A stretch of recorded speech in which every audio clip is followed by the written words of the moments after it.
네, 후보님 저는 기자뉴스 이준희 기자라고 합니다. 윤석열 정권 재임 중에 언론에 대한 수많은 탄압이 있었습니다. 집권하시면은 언론의 독립과 자유를 어떻게 보호해 나가실 생각이신지 좀 여쭙고 싶고요. 최근에 지금 선거 기간 속에서도 뉴스타파나 인터넷 언론에 많은 보도가 이루어지고 있습니다. 시민들이 보기에는 기성 제도권의 언론이 제 역할을 못한다라는 그런 시각이 있습니다. 집권하시면은 출입처 부분에서 인터넷 언론에 대한 차별 이런 부분도 조금 개선해 주시고 언론 제도 개혁을 조금 어떻게 해 나가실 계획인지 조금 해 주십시오. 네. 상당히 무거운 주제죠. 언론은 입법사법행정부의 제4부라고 불릴 만큼 매우 중요한 역할을 합니다. 민주주의 체제에서는 언론을 통한 정보 유통이 우리 주권자들의 판단을 돕는, 그리고 이 정론 집필을 통해서 가짜를 제거하고 또 합리적인 토론이 가능한 사회로 만드는 매우 유용한 역할을 합니다. 그렇기 때문에 특별한 보호를 하기도 하죠. 그런데 일부 언론은 이게 언론인가 의심이 될 정도로 그 자신들의 그런 특별한 위치를 악용해서 가짜뉴스를 퍼뜨리거나 정치적 편향을 가지고 아예 정치 일선에 나서거나 뭐 그런 경우가 꽤 있죠. 정치적인 목적을 가지고 악의적으로 가짜뉴스를 만들거나 아니면 실제 사례를 조작, 왜곡하는 데에 대해서는 그 보호되는 만큼 특별한 제재를 가해야 된다고 생각합니다.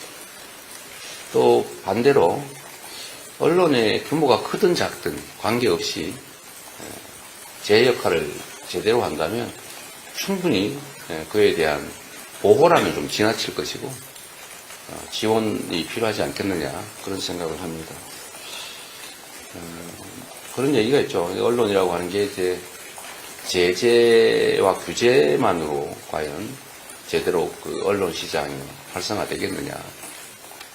충분히 지원하고 또 힘없지만 정말 정론 집필하는 그런 언론들에 대해서는 제도적인 또는 재정적인 것까지는 모르겠습니다. 지금도 일부는 하고 있죠.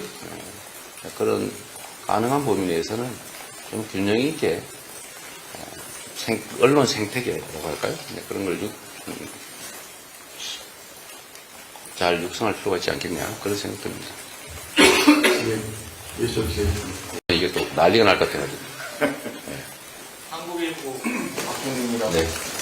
저번에 국민주권 정부 말씀해 주셨고 국민의 국정 운영에 일부 직접 참여하는 방안도 발표해 주셨습니다. 그런데 대국민 소통 부분에 관해서 어떻게 할 건지 구체적으로 말씀을 좀 못 들었던 것 같습니다. 예를 들면 도어 스태핑을 한다거나 몇 개월마다 기자회견 정례화한다거나 이런 방식처럼 대국민 소통 어떻게 할 건지 여쭤보고요. 또 이와 관련해서 평소에 개인 유튜브도 페이스북도 많이 하셨는데 이건 어떻게 활용하실 계획인지 그리고 미국처럼 유튜버나 틱토커의 대통령실 취재 이런 것도 허용하실 의향도 있으실지 여쭙습니다.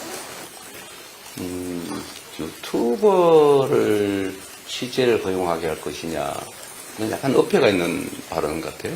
취재라는 언론이 하는 거 아닌가요? 그래서 유튜버가 아니라 1인 미디어 중에 예를 들면 책임성 있는 그런 언론들에 대해서는 당연히 같은 기회를 줘야 되겠다고 생각합니다. 그리고 요즘은 꼭 특정 공간이 필요한 것도 아니어서 숫자 때문에 제한을 하거나 그런 필요는 없을 것 같아요. 전에도 우리가 인터넷으로 코로나 때는 기자회견도 많이 했는데 어렵지 않을 것 같고요. 현대 정보통신수단을 활용하면 굳이 언론들을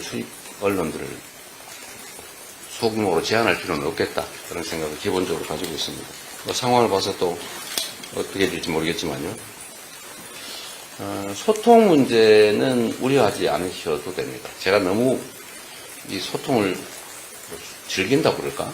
너무 좀 많이 쓰는 바람에 SNS 지금 관리권을 뺏겼는데 제가 지금 유튜브만 빼고 나머지는 다 관리 거를 뺏겨가 제 마음대로 지금 못 쓰고 있어요. 이제 선거를 하는 우리 캠프 입장에서는 위험성을 좀 제거해야 되겠다.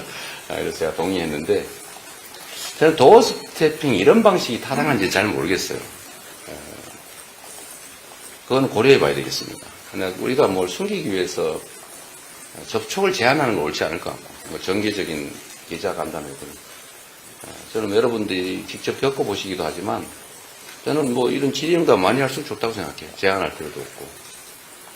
또 요즘은 이런 기자회견이나 이런 기자간담회를 전부 생중계를 해서 우리 국민들이 다 직접 보시기 때문에 저는 많이 할수록 좋다고 생각해요.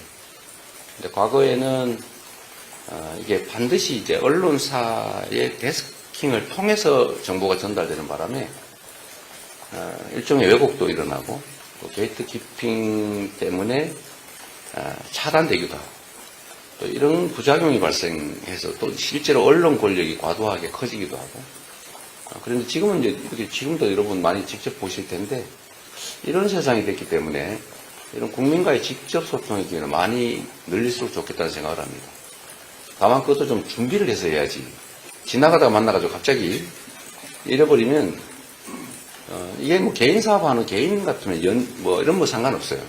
그러나 이건 5,200만 원의 운명이 달린 중대한 국정을 말하는 것이기 때문에 영향이 너무 커서 좀 간담회를 하더라도 좀 마음의 준비도 좀 하고 또 자료 준비도 좀 하고 주제도 정하고 좀 그럴 필요가 있지 않을까 생각해요. 지나가다 갑자기 만나가지고 버스 앞에서 만나가지고 물어본다고 갑자기 얘기했더니 사고 나잖아요. 근데 그것도 국민에 대한 예의는 아니다. 그래도 또 필요할 수도 있을지 모르겠어요. 뭐 긴급하긴 할 수도 있겠죠. 또 긴급하게 여러분들이 물어볼 사항도 있을 테고 그런 상황이 되면 또 필요하면 또 하고 그래서 다양하게 현장의 필요를 감안해서 다양하게 하도록 하겠습니다.